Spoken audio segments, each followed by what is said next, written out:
Hola, ¿qué tal? Sean todos bienvenidos una vez más. Salvador del Solar, expresidente del Consejo de Ministros, se pronunció sobre la coyuntura política e indicó que tanto las élites económicas como las progresistas se desconectaron de las grandes mayorías y sus preocupaciones, lo que hizo que Pedro Castillo gane las elecciones del presente año.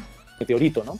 Y la parte más aguda creo que se nota, yo insisto que es una responsabilidad nuestra como sociedad, pero se nota más en lo político. Es decir, no nos sentimos realmente representados. Sí hay sectores que se sienten representados en el Congreso, pero creo que la gran mayoría sentimos que la política es una especie de película o serie que tenemos que ver de cuando en cuando porque ya se pasan, pero que no nos convoca y por supuesto no nos inspira y sobre todo no nos ofrece una dirección, ¿no? Un sueño, por eso, vamos a conseguir esto, ¿no? Por eso tal vez, Salvador, en tu columna... No hablar tanto necesariamente de un centro, que nos da una idea geométrica, o sea, como... Sí, equidistante, ¿no? Sí, yo creo que no es una equidistancia. Lo que tenemos que recuperar, me parece a mí, es uno o algunos puntos de encuentro, ¿no? que suelen estar, pues, alejados de los extremos, normalmente, pero no necesariamente en un centro, ¿no? En este artículo que mencionas, yo hago referencia a un politólogo chileno, estoy de acuerdo, Juan Pablo Luna, que dice, y por eso el título de mi artículo, que es "El centro no está en el medio", si tuviéramos que buscarlo, está hacia abajo, es decir, no pensemos solamente en una recta horizontal de derecha a izquierda, sino también en una vertical, donde no solo en el Perú, y hay que tenerlo claro, para que no parezca que es ningún tipo de agenda local. En el mundo, realmente, lo vemos en Estados Unidos, lo vemos en Francia, lo vemos en Brasil, lo vemos en Chile, en Colombia. Más bien la tensión se ha agudizado en la vertical entre lo que se puede denominar las élites y las mayorías. Las mayorías están molestas en diferentes partes del planeta. Y están molestas también las mayorías conservadoras que han comenzado a ser no solamente vocales, sino que han dejado de ser marginales.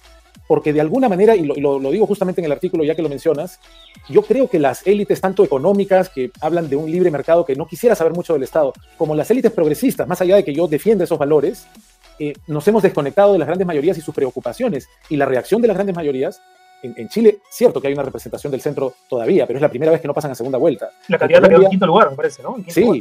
Así es. Y en nuestro país, la victoria de Pedro Castillo es una derrota de las élites económicas, pero sobre todo de las élites progresistas. Sí. Y eso lo comentábamos en nuestro último encuentro. Sí. De forma que yo creo que a mí me da la impresión de que hay un espacio en la preocupación por lo público, por nuestras necesidades públicas de salud, de educación, de transporte y por el desafío que nunca terminamos de abordar de la informalidad. Ahí tenemos que buscar algunos puntos de encuentro. En otro momento de la entrevista, Del Solar lamentó que en el país se haya abusado de mecanismos constitucionales como la vacancia presidencial o la disolución del Congreso. Indicó que, como sociedad, el Perú no puede seguir ese camino. En el 2026, o sea, ha sido presión para que el presidente haga política y pretenden aparentemente... No me atrevería a dar ningún tipo de predicción porque lo veo muy difícil, pero lo que sí es claro y lamentable es que, como dices tú, seguimos hablando de vacancia, seguimos hablando de opciones parecidas a la vacancia y ahí tenemos que reconocer como sociedad que no podemos seguir por ese camino. Es decir, desde el intento de vacancia Susana Villarán para aquí, hemos abusado totalmente de las figuras de vacancia, de disolución. Esas deberían ser situaciones absolutamente excepcionales, atípicas dentro de nuestro marco constitucional. Y ahora lo mencionamos como si fuera algo que pudiera ocurrir cualquier semana.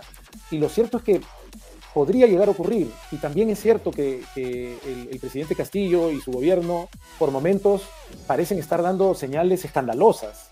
Y entonces nuestra conversación política como sociedad está en este momento secuestrada por los peores temas y los que menos nos pueden ayudar a tomar un rumbo claro. Más bien, el mensaje que nos dan es: no podemos tomar ningún tipo de rumbo, estamos en una especie de stand-by permanente y no podemos ir en ninguna dirección.